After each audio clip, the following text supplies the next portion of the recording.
ನಮಸ್ತೆ ಎಲ್ಲರಿಗೂ, ನಾನು ನಿಮ್ಮ ರತ್ನ. ಇವತ್ತು ನಾನು ನಿಮಗೆ ಪೆಪ್ಪರ್ ಚಿಕನ್ ಹೇಗೆ ಮಾಡೋದು ಅಂತ ತೋರಿಸ್ಕೊಡ್ತೀನಿ. ನಾನಿಲ್ಲಿ 1 kg ಚಿಕನ್ನ ಚೆನ್ನಾಗಿ ತೊಳೆದು ಅರಿಶಿನ ಉಪ್ಪು ಹಾಕಿ ಇಟ್ಕೊಂಡಿದ್ದೀನಿ. ಮತ್ತು ಶುಂಠಿ ಬೆಳ್ಳುಳ್ಳಿ ಪೇಸ್ಟು, ಸೋಯಾ ಸಾಸು, ಮತ್ತು 2 ಈರುಳ್ಳಿನ ಸಣ್ಣದಾಗಿ ಹೆಚ್ಚಿಟ್ಕೊಂಡಿದ್ದೀನಿ, ಸ್ವಲ್ಪ ಕರಿಬೇವು. ಪೆಪ್ಪರ್ ಚಿಕನ್ನಿಗೆ ನೋಡಿ 2 ಸ್ಪೂನು ಮೆಣಸು ತೊಗೊಂಡಿದ್ದೀನಿ, 1 ಸ್ಪೂನು ಜೀರಿಗೆ, 1 ಸ್ಪೂನ್ ಧನಿಯಾ, 1 ಸ್ಪೂನು ಸೋಂಪು ತೊಗೊಂಡಿದ್ದೀನಿ. ಮತ್ತು ಇಲ್ಲಿ ಶುಂಠಿನ ಹೀಗೆ ಉದ್ದುದ್ದಕ್ಕೆ ಹೆಚ್ಚಿಟ್ಕೊಂಡಿದ್ದೀನಿ. 5 ಒಣಮೆಣಸಿನ್ಕಾಯಿ ಹೀಗೆ ಕಟ್ ಮಾಡಿ ಇಟ್ಕೊಂಡಿದ್ದೀನಿ, ಮತ್ತು ಹಸಿಮೆಣಸಿನ್ಕಾಯಿ, ಮತ್ತು ಬೆಳ್ಳುಳ್ಳಿನ 1 ಗೆಡ್ಡೆ ಬೆಳ್ಳುಳ್ಳಿನ ಜಜ್ಜಿಟ್ಕೊಂಡಿದ್ದೀನಿ. ಈ ಪೆಪ್ಪರ್ ಚಿಕನ್ನ ನಾನಿವತ್ತು ಕೊಬ್ಬರಿ ಎಣ್ಣೆಯಲ್ಲಿ ಮಾಡಿ ತೋರಿಸ್ತೀನಿ. ತುಂಬಾ ಟೇಸ್ಟಿಯಾಗಿರುತ್ತೆ. ಕೊಬ್ಬರಿ ಎಣ್ಣೆ ಇಷ್ಟಪಡದೇ ಇರೋರು ನಾರ್ಮಲ್ ಎಣ್ಣೆಯಲ್ಲೂ ಮಾಡ್ಕೋಬೋದು. ಈಗ ಹೇಗೆ ಮಾಡೋದು ಅಂತ ನೋಡ್ಕೊಳ್ಳೋಣ. ಈಗ ಫಸ್ಟು ಸ್ಟವ್ ಅಂಟಿಸ್ಕೊಳ್ಳೋಣ.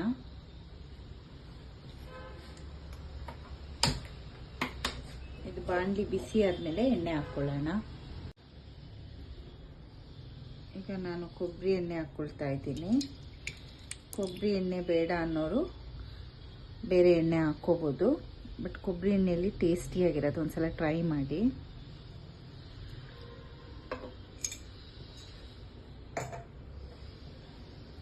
ಈಗ ಎಣ್ಣೆ ಕಾದಿದೆ. ಬೆಳ್ಳುಳ್ಳಿ, ಶುಂಠಿ, ಹಸಿಮೆಣಸಿನ್ಕಾಯಿ ಮತ್ತು ಒಣಮೆಣಸಿನ್ಕಾಯಿನೆಲ್ಲ ಹಾಕ್ಕೊಳ್ಳೋಣ. ಫ್ರೈ ಮಾಡ್ಕೊಳ್ಳಿ.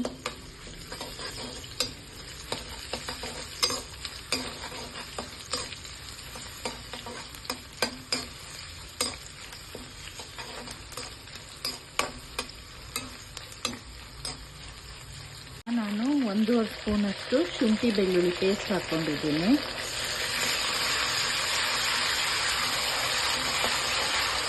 ಇದು ಹಸಿ ವಾಸನೆ ಹೋಗೋವರೆಗೂ ಇಟ್ಕೊಳ್ಳೋಣ.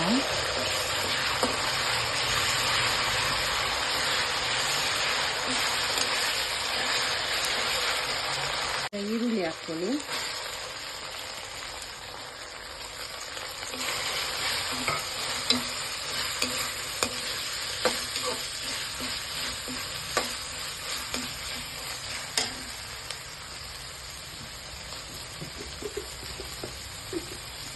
ಚಿಕನ್ಗಾಗಲೇ 1/2 ಸ್ಪೂನಷ್ಟು ಉಪ್ಪು ಹಾಕಿದ್ದೀನಿ. ಈರುಳ್ಳಿಗೆ 1/2 ಸ್ಪೂನಷ್ಟು ಉಪ್ಪು ಹಾಕ್ಕೊತೀನಿ.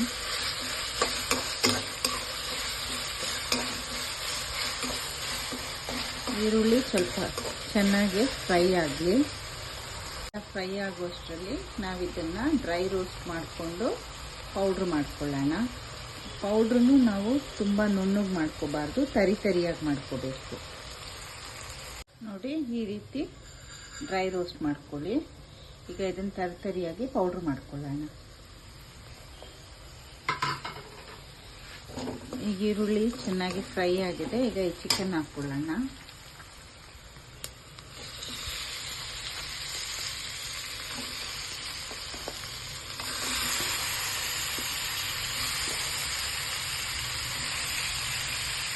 ಮಾಡ್ಕೊಳ್ಳೋಣ.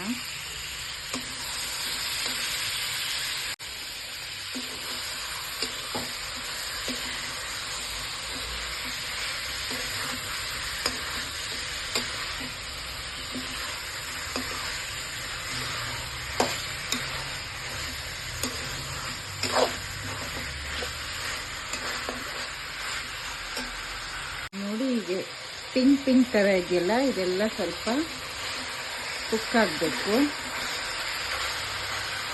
ಮುಚ್ಚಳ ಮುಚ್ಚಿಬಿಡೋಣ. 5 ನಿಮಿಷ ಅದರಲ್ಲೇ ಬೇಯಲಿ.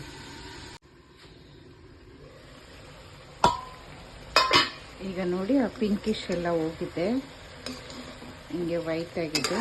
ಈಗ ಒಂದು ಸಣ್ಣ ಗ್ಲಾಸಷ್ಟು ನೀರು ಹಾಕ್ಕೊಳ್ಳೋಣ.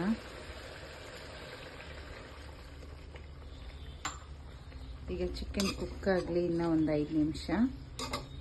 ಮುಚ್ಚಳ ಮುಚ್ಚಿಬಿಡಿ.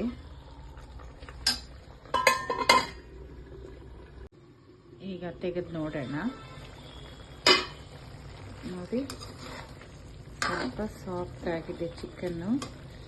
ಈಗ ನಾವು ಪೌಡ್ರು ಮಾಡ್ಕೊಂಡಿದ್ವಲ್ಲ ಅದನ್ನು ಹಾಕ್ಕೊಳ್ಳೋಣ. ನೋಡಿ,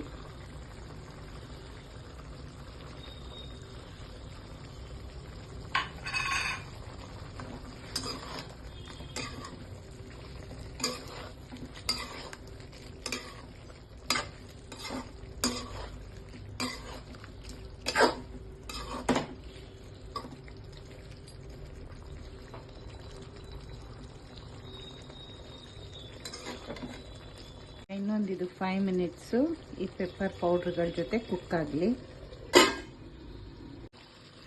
ನೋಡಿ ಈಗ ನಾನು ಮುಚ್ಚಳ ತೆಗೆದಿದ್ದೀನಿ. ಈಗ ಸ್ವಲ್ಪ ಮುಚ್ಚಳ ತೆಗೆದೇನೆ ಬೇಯಿಸೋಣ. ಸ್ವಲ್ಪ ಎಲ್ಲ ಡ್ರೈ ಆಗಬೇಕಿದ್ದು. ಎಲ್ಲ ಚಿಕನ್ ಪೀಸ್ಗಳು ಇವನ್ ಆಗಿ ಕುಕ್ ಆಗಲಿ. ಇವಾಗ ಇದು ಹೀಗೇನೆ ರೋಸ್ಟ್ ಆಗ್ತಾ ಇರಲಿ. ಸಾರಿ, ನಾನು ಮರ್ತೇ ಬಿಟ್ಟೆ, ನಿಮಗೆ ತೋರಿಸ್ಲಿಲ್ಲ. ಇದು ಮೇನ್ ಇಂಗ್ರೀಡಿಯೆಂಟು ಗೋಡಂಬಿ. ಇದು ಹಿಂಗೆ ರೋಸ್ಟ್ ಆಗಬೇಕಾದ್ರೆ ನಾವು ಇದನ್ನು ಸ್ವಲ್ಪ ತರಿಯಾಗಿ ಪೌಡ್ರ್ ಮಾಡಿ ಹಾಕೋಣ. ಆಗ ಕೋಟಿಂಗ್ ತುಂಬಾ ಚೆನ್ನಾಗಿರುತ್ತೆ. ಆಗಾಗ ಹೀಗೆ ತಿರುಕೋತಾ ಇರಿ, ಇಲ್ಲಾಂದರೆ ತಳ ಹಿಡಿದು ಬಿಡುತ್ತೆ.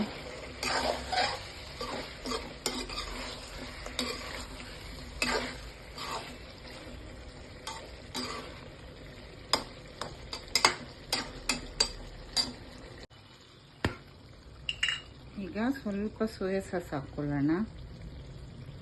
1 ಸ್ಪೂನ್ ಅಷ್ಟು ಹಾಕ್ಕೊಳ್ಳಿ. ಚಿಕನ್ ಮಿಕ್ಸ್ ಮಾಡ್ಬೇಕಾದ್ರೆ ಹಿಂಗೆ ಮಧ್ಯದಲ್ಲಿ ಹಾಕ್ಬಾರ್ದು, ಅದು ಬ್ರೇಕ್ ಆಗುತ್ತೆ. ಅದು ನಾರ್ ಥರ ಬಿಟ್ಕೊಂಡ್ರೆ ಚೆನ್ನಾಗಿರಲ್ಲ. ಹಿಂಗೆ ಸೈಡಿಂದನೇ ತಗೋಬೇಕು.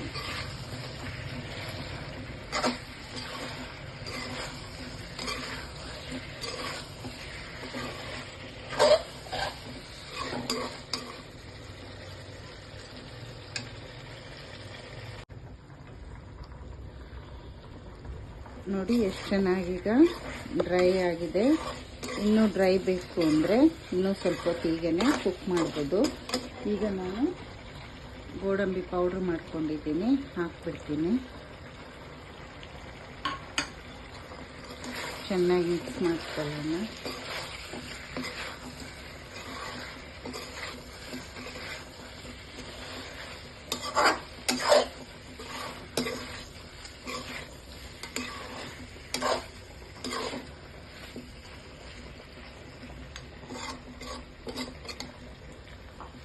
ಇನ್ನೊಂದು 2 ಮಿನಿಟ್ಸ್ ಹೀಗೆ ಇದು ರೋಸ್ಟ್ ಆಗಲಿ. ನೋಡಿ, ಗೋಡಂಬಿ ಪುಡಿ ಹಾಕಿರೋದ್ರಿಂದ ತಡ ಹಿಡಿಯುತ್ತೆ. ಆಗಾಗ ಹಿಂಗೆ ತಿರುಕೊಳ್ಳಿ.